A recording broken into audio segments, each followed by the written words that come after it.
नमस्कार दोस्तों, बात करते हैं हिमाद्री स्पेशलिटी केमिकल की। 51 रुपीज का स्टॉक है और लगातार एक रेंज में ट्रेड करता हुआ दिखाई देता है। बात करेंगे इस वीडियो में कि रेंज ब्रेकआउट मिलने की संभावना कहां तक है, कब तक आपको यहां पर एक अच्छा रेंज ब्रेकआउट मिलेगा और कितना टारगेट आपको यहां पर लेकर के चलना चाहिए। पिछले एक साल में अगर आप बात करें तो स्टॉक ने अपना रेंज ब्रेकआउट नहीं दिया है और उसके पीछे कई बड़े कारण रहे हैं।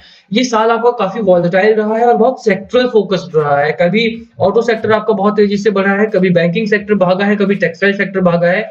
ओवरऑल अगर मार्केट की बात करें तो वहां पर जो रैली रही है वो बहुत ही न्यूट्रल पैटर्न में बनी है। आपके निफ्टी 50 के स्टॉक्स जहां पर काफी तेजी से भागते हुए आपको दिखाई देते हैं, वहीं पर अगर आप बात करें तो बैंक निफ्टी में एक रेंज बाउंड ट्रेडिंग बहुत टाइम तक चली। पूरा एक साल आपका बैंक निफ्टी में उसी रेंज में भागा है। तो कहीं ना कहीं स्पेशलिटी मार्केट भी आपका एक रेंज में रहा है इन दिनों में। कब तक आपको यहाँ पर ब्रेकआउट मिलेगा, बड़े ब्रोकरेज हाउसेस की क्या सलाह है, यहाँ पे मैनिपुलेटर्स का क्या कहना है, क्या स्टॉक कब तक निकल सकता है, एंड बाजार में कुछ अच्छी खबरें भी आई हैं एचएससीएल को लेकर के, उनकी बात भी करेंगे इस वीडियो में। चलिए शुरू करते हैं, बट उससे पहले अगर आप चैनल पे नए हो तो प्लीज चैनल को सब्सक्राइब कर दो and hit that bell icon ताकि आपको नोटिफिकेशन मिल सके। चलिए स्टार्ट करते हैं। बात करें एचएससीएल की, एक बेहतरीन कंपनी है, छोटी कंपनी है और छोटी कंपनीज में ही पैसा बनता है, ये आपको मान के चलना पड़ेगा। एंड अगर आप सुपरस्टार जो इन्वेस्टर्स हैं हमारे, उनके पोर्टफोलियो को देखते हो तो उनके पोर्टफोलियो में आपको 800, 900, 2000 वाले स्टॉक्स बहुत कम मिलते हैं और वो स्टॉक्स मिलते हैं जो कि उन्होंने 50 रुपए 60 रुपए से होल्ड किए होते हैं, वो स्टॉक मिलते हैं। अदरवाइज कोई भी बहुत बड़ा इन्वेस्टर बहुत बड़े स्टॉक्स में निवेश नहीं करता है। अभी अगर आप देखें तो एचएससीएल एक ऐसा ही ग्रोथ अवेटेड स्टॉक है। आपका स्टॉक और कंपनी दोनों बहुत गजब की है यहाँ पे, बट उसके बावजूद भी स्टॉक आपका एक रेंज में बहुत दिनों से चला है। रीजन बीइंग स्पेशलिटी केमिकल को जो सेक्टर रहा है, केमिकल सेक्टर की मैं बात नहीं कर रहा हूँ, ध्यान रखना आप यहाँ पर। स्पेशलिटी केमिकल को जो सेक्टर रहा है आपका, वो बहुत दबाव में रहा है काफी टाइम से। उसके पीछे दो बड़े कारण रहे हैं। अगर आप first half of the year की बात करो तो स्पेशलिटी केमिकल को जो इंटरनेशनल मार्केट है वो ज्यादा तक चाइनीज मार्केट ही कवर करता है। और ऐसे में अगर आप बात करें भारतीय बाजारों की और वो भी छोटी कंपनीज की, तो एचएससीएल जैसे स्टॉक को आप एक रेंज में ही देखोगे। ठीक है, आप दूसरे बड़े कारण की बात करें तो भारत में इस समय पे अगर आप पूरा एक साल देखते हो तो 3 महीने लॉकडाउन में रहे और उसके बावजूद भी हमारी जो इकोनॉमी रही वो बहुत दबाव में रही है। इस समय पे जहां पर तेलों के दाम बहुत ज्यादा तेजी से बढ़े हैं और एचएससीएल जैसी कंपनीज में तेलों का बहुत प्रयोग होता है, क्रूड ऑयल का बहुत यूज होता है, ऐसे में कॉस्ट काफी बढ़ा और इसी वजह से अगर आप इसके क्वार्टरली रिजल्ट पर नजर डालेंगे तो नंबर्स बहुत सेटिस्फैक्टरी नहीं दिखाई देते हैं। ठीक है, आप देखते हैं कि यहाँ पर एक स्टेबिलिटी जरूर दिखाई देती है, एक रेवेन्यू के टर्म्स में अगर आप देखें तो ग्रोथ पैटर्न जरूर दिखाई देता है। बट अगर आप मार्जिन की बात करें तो मार्जिन कंपनी काफी कम मेंटेन कर पा रही है। ग्रोथ है कंपनी में, इसमें कोई दो राय नहीं, ग्रोथ है, बट जो इंक्रीजिंग कॉस्ट है लगातार, क्रूड ऑयल प्राइसेस का जो कॉस्ट है या रॉ मटेरियल का जो कॉस्ट है, वो पिछले 6 से 7 महीनों में काफी तेजी से बढ़ा है और यही कारण है कि एचएससीएल जैसी छोटी कंपनीज जो हैं वो compete नहीं कर पा रही हैं अभी। ये तो प्रॉब्लम्स रही जिसकी वजह से पिछले 1 साल से या 6 महीने 7 महीनों से स्टॉक आपका एक रेंज में रहा है। अभी कुछ अच्छी खबरें भी हैं, उसकी बात करते हैं। देखिए, श्योरली कंपनी एक रेंज में बनी रही है आपकी, बट एचएससीएल जैसी छोटी कंपनी में भी अगर आप देखें तो जो नंबर्स रहे हैं हमारे वो डिसेंट रहे हैं।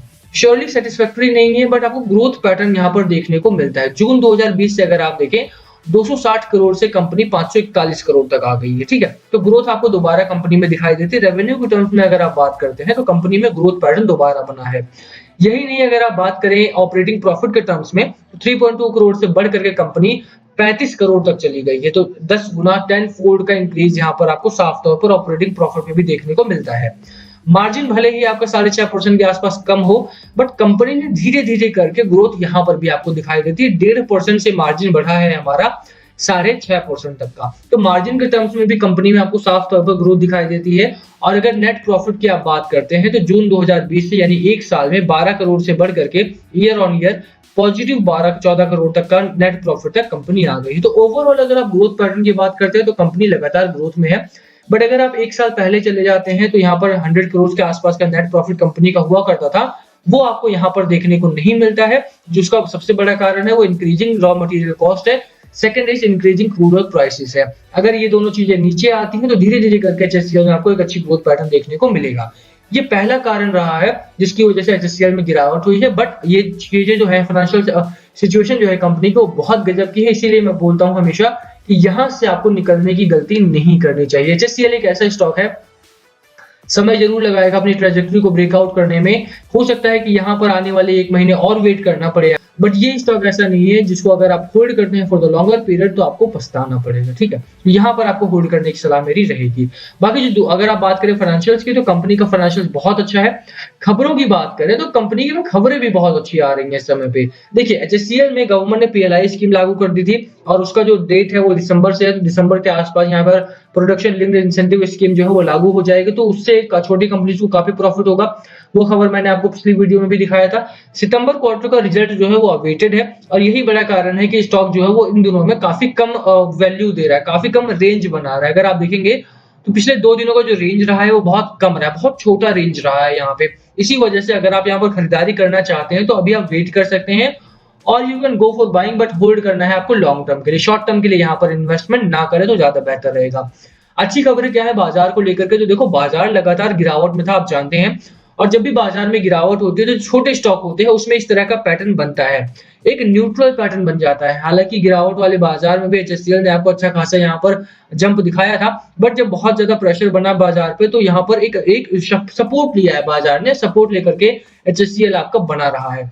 तो होल्ड करना है आपको, बट अगर आप बाजार के केस में देखें तो बाजार में इस समय पे ग्रीन जोन बना है और इसके पीछे का जो सबसे बड़ा कारण है वो है एफआईआई का डेटा। एफआईआई ने अक्टूबर के महीने में अगर आप बात करें तो लगभग 27,000 करोड़ के आसपास का माल डंप किया था सिर्फ अक्टूबर के महीने में। और वहीं पर डीआईआई की जो खरीदारी रहती है वो बहुत शॉर्ट रहती है कंपेयर टू एफआईआई, और यही कारण था कि मार्केट के ऊपर काफी प्रेशर बना था।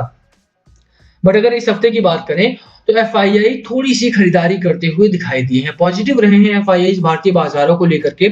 उम्मीद यही थी कि 15 नवंबर 20 नवंबर के बाद से एफआईआई यहाँ पर बाइंग करेंगे और वो बाइंग यहाँ पर आती हुई दिखाई भी दी है।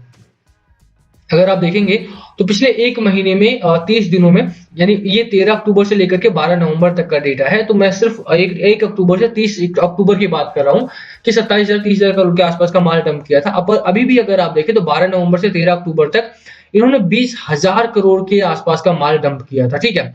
साथ में ही अगर आप बात करें म्यूचुअल फंड्स की तो 6,700 करोड़ का माल इन लोगों ने डंप किया था। तो ऑब्वियस सी बात है अगर इतनी ज्यादा डंपिंग होगी तो बाजार पर प्रेशर बनेगा, और बाजार अगर प्रेशर में होगा तो एचएससीएल जैसे छोटे स्टॉक जो होते हैं वो भी प्रेशर में आएंगे ही आएंगे। और यही कारण था कि जो बाजार था आपका, बाजार की गिरावट से एचएससीएल में गिरावट थी, आप देखेंगे तो यहाँ से लगातार गिरावट में रहा। उसके बाद यहाँ पे भी कोई बहुत बड़ा चार्ट नहीं बना हमारा। इस समय पे आपका एकदम ब्रेकआउट पर है। पहला यहाँ पर बॉटम अप मैप बनाया आपका, दूसरा चार्ट पर यहाँ पर बॉटम सब चार्ट बनाया है।